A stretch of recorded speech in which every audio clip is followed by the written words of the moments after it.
இந்த வீடியோவில் நான் வந்து என்ன சொல்ல போகிறேன் அப்படின்னா,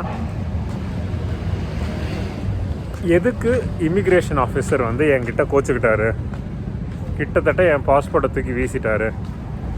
ஸோ இந்த சம்பவம் வந்து எனக்கு நடந்துச்சு. அது ஏன் நடந்துச்சு, அதை நான் எப்படி ஓவர் கம் பண்ணேன், நான் பெருசாக ஓவர் கம் பண்ணலை, அவர் தான் எனக்கு ஒரு செகண்ட் சான்ஸ் கொடுத்தாருன்னு கூட சொல்லலாம். ஸோ அதுதான் வந்து நான் இங்கே சொல்ல போகிறேன். ஸோ என்னோடய வீடியோஸ் தொடர்ந்து பார்த்துக்கிட்டு இருந்தீங்க அப்படின்னா உங்களுக்கு தெரிஞ்சிருக்கும். நான் இந்தியாவிலேருந்து அபுதாபி டு யூஎஸ் வந்து யூஎஸில் தான் இமிக்ரேஷன் நடக்கும்னு நினச்சிக்கிட்டு இருந்தேன். ஆனால் அது அங்கே நடக்காமல் எனக்கு அபுதாபிலே ஒரு ப்ரீ கிளியரன்ஸ் அப்படின்னு ஒன்று நடந்துச்சு. ஸோ அந்த ப்ரீ கிளியரன்ஸில் க்யூலாம் தாண்டி கரெக்டாக நான் போய் நிற்கிறேன், ஆஃபீஸர் முன்னாடி போய் நிற்கிறேன். எனக்கு பார்த்தாலே தெரியுது அவர் ரொம்ப ஸ்ட்ரிக்டான ஆஃபீஸர் மாதிரி தான் இருந்தார். ஸோ என்னுடைய டிக்கெட்டை கொடுத்தேன், Abu Dhabi to John F Kennedy airport டிக்கெட்டை கொடுத்தேன். இதை நீயே வச்சுக்க அப்படின்னு சொல்லி தூக்கி வீசிட்டாரு. அப்புறம் மறுபடியும் வந்து பாஸ்போர்ட்டை கொடுத்தேன், அதையும் தள்ளி விட்டுட்டார். எனக்கு புரியல, எதுக்கு நம்ம டிக்கெட், நம்மக்கிட்ட ரெண்டு தான் இருக்குது. ஒன்று டிக்கெட்டு, இன்னொன்று வந்து போர்டிங் பாஸ் ஒன்று, இன்னொன்று வந்து நம்மளுடைய பாஸ்போர்ட். ரெண்டையுமே கொடுத்து ரெண்டையுமே தூக்கி வீசிட்டார் அப்படின்னு சொல்லும்போது தான் அவரே சொன்னார், எப்போ கொடுத்தாலும் பாஸ்போர்ட்டுக்குள்ளே போர்டிங் பாஸ் வச்சு கொடுக்கணும் அப்படின்னு சொன்னார். ஆஹா, ஆரம்பமே அமக்கலமாக இருக்குது அப்படின்னு சொல்லி தான் நம்ம இன்றைக்கி வசமாக மாட்டிக்கிட்டோம் இவர்கிட்ட அப்படின்னு நினச்சேன். ஸோ அதுக்கப்புறம் வந்து டிக்கெட்டை வாங்கி போர்டிங் பாஸ்குள்ளே வச்சுட்டு அவர்கிட்ட கொடுத்து அப்போ வாங்கிட்டு பார்த்தாரு.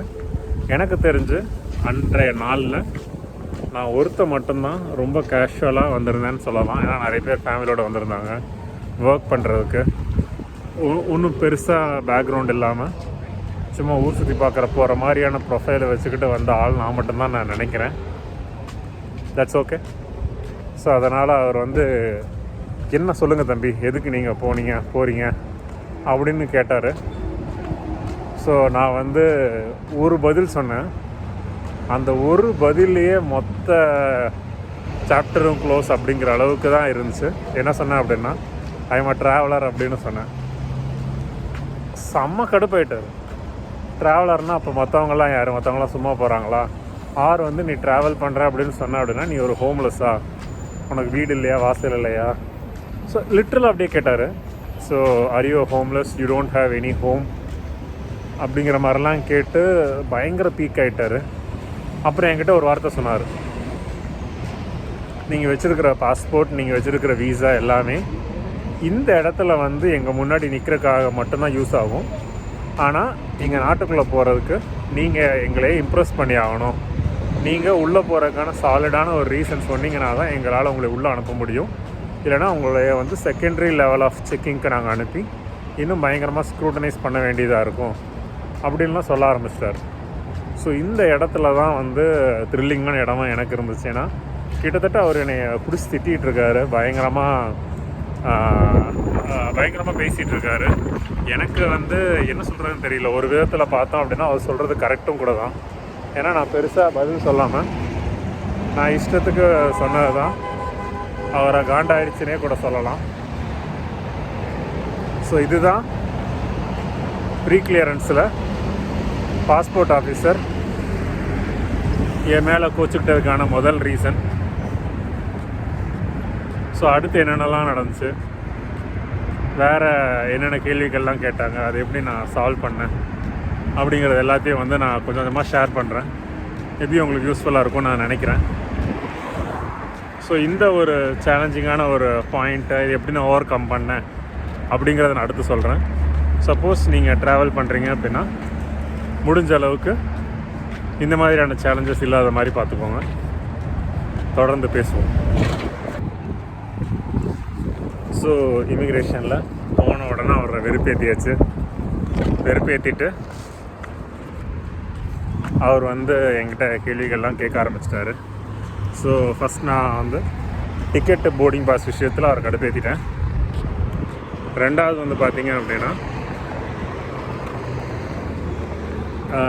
என்ன பர்பஸ் அப்படின்னு கேட்டோன்னா நான் ட்ராவலர்னு சொல்லி மறுபடியும் கடுப்பேற்றிட்டேன். அப்புறம் பாஸ்போர்ட்டையும் போர்டிங் பாஸையும் வாங்கி வச்சுட்டு, இங்கே பாருங்கள் மிஸ்டர், நீங்கள் இவ்வளோ தூரம் வர்றதுக்கு உங்கள் பாஸ்போர்ட்டும் வீசாவும் தேவை. ஆனால் எங்கள் நாட்டுக்குள்ளே போகிறதுக்கு நீங்கள் என்னை இம்ப்ரெஸ் பண்ணி ஆகணும். நீங்கள் என் நாட்டுக்குள்ளே போகிறதுக்கான கரெக்டான டேட்டா கொடுத்தா தான் என்னால் உங்களை உள்ளே அலோவ் பண்ண முடியும், இல்லைனா அலோவ் பண்ண முடியாதுன்னு சொன்னார் இல்லைங்களா. ஸோ இந்த இடத்துல வந்து எனக்கு 2 ஆப்ஷன். எய்தர் கொஞ்சம் பதட்டமாக இருக்கலாம், ஆர் வந்து கொஞ்சம் நிதானமாக அவர் கேட்குற கேள்விக்கு பதில் சொல்லலாம். ஸோ இந்த இடத்துல தான் நான் முடிஞ்ச அளவுக்கு என்னென்னலாம் சொன்னால் அவர் கன்வின்ஸ் ஆவார் அப்படிங்கிற ஆங்கிள் எடுத்தேன். மேபி ஃபஸ்ட்டு அவர் எங்கே ஆஃப் ஆனார் அப்படின்னு நான் நினைக்கிறேன் அப்படின்னா, ஐ ஹாவ் அ ஃபேமிலி அப்படின்னு சொன்னேன் நான். ஸோ வந்து நீங்கள் ஹோம்லெஸ்ஸா அப்படின்லாம் கேட்கும்போது, இல்லைங்க நான் வந்து எனக்கு ஃபேமிலி இருக்குது, வீடு இருக்குது, I have a job, I have a family, I have a house, I have a car. So அப்படிங்கிற மாதிரிலாம் நம்ம சொல்லும்போது இவங்க கண்டிப்பாக அவங்க நாட்டுக்கு திரும்பி போவாங்க அப்படிங்கிற ஒரு நம்பிக்கை வரும். ஸோ நான் வந்து எனக்கு ஃபேமிலி இருக்குது, I'm a software engineer by education அப்படின்னு நான் சொன்னேன். அப்புறம் அப்படியே உடனே சரி எங்கே வேலை பார்க்குறீங்க அப்படின்னு கேட்டார். நான் வேலை பார்க்கல, நான் சொந்தமாக நான் கம்பெனி வச்சுருக்கேன், நான் இந்தந்த சர்வீஸ் பண்ணுறேன், இந்தந்த ஒர்க் பண்ணுறேன் அப்படின்னு கேட்டார். நான் சொன்னேன்.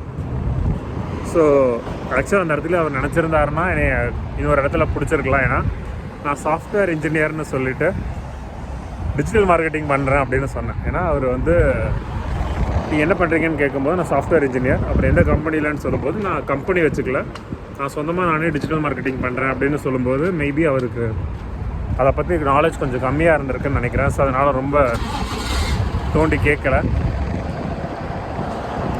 ஸோ பொட்டன்ஷியலி அங்கே ஒரு தப்பு பண்ணியிருக்கேன், பட் ஸ்டில் அவர் அதை கண்டுக்கல. ஸோ நான் இதான் என்னுடைய ஜாப், இதுதான் என்னுடைய வேலை, எனக்கு ஃபேமிலி இருக்குது. ஸோ அப்படின்லாம் சொல்லும்போது அவருக்கு ஒரு விதமான நம்பிக்கை வருது நம்ம மேலே. ஸோ இந்த நம்பிக்கை வந்ததுக்கப்புறம் நான் இன்னும் புதுசாக டேட்டா கொடுக்குறேன் நான். ஸோ அப்புறம் வந்து அவர் என்கிட்ட கேட்க ரொம்ப ஸ்பெசிஃபிக்காக நிறைய கேள்வி கேட்க ஆரம்பிக்கிறாரு.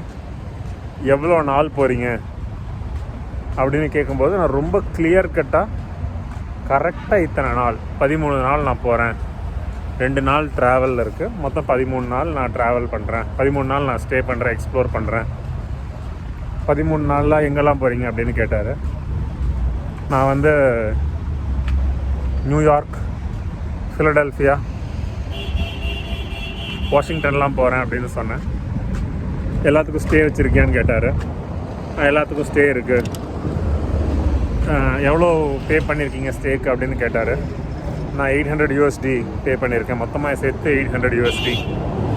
$800 கிட்டத்தட்ட ஒரு 70,000 ரூபா. ஐ மீன் என்னுடைய ஸ்டேக்கு மட்டுமே 70,000 ரூபா பக்கம் ஆயிடுச்சு அப்படின்னு நான் சொன்னேன். ஆல்மோஸ்ட் வந்துடும் எல்லா ஊரும் சேர்த்து.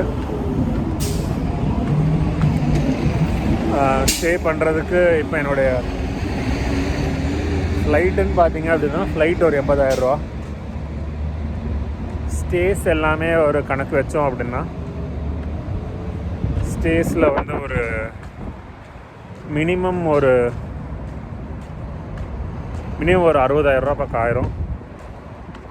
அப்புறம் மிச்ச எக்ஸ்பென்ஸ் அப்படின்னா, மிச்ச எக்ஸ்பென்ஸுங்கிறது ஆக்சுவலாக எனக்கு ரொம்ப கம்மி. மிச்ச எக்ஸ்பென்ஸுங்கிறது என்னுடைய ஃபுட்டு, இன்டர்னல் டிரான்ஸ்போர்ட் எல்லாத்தையும் சேர்த்துனாலே ஒரு 30,000 ரூபா தான் வருது.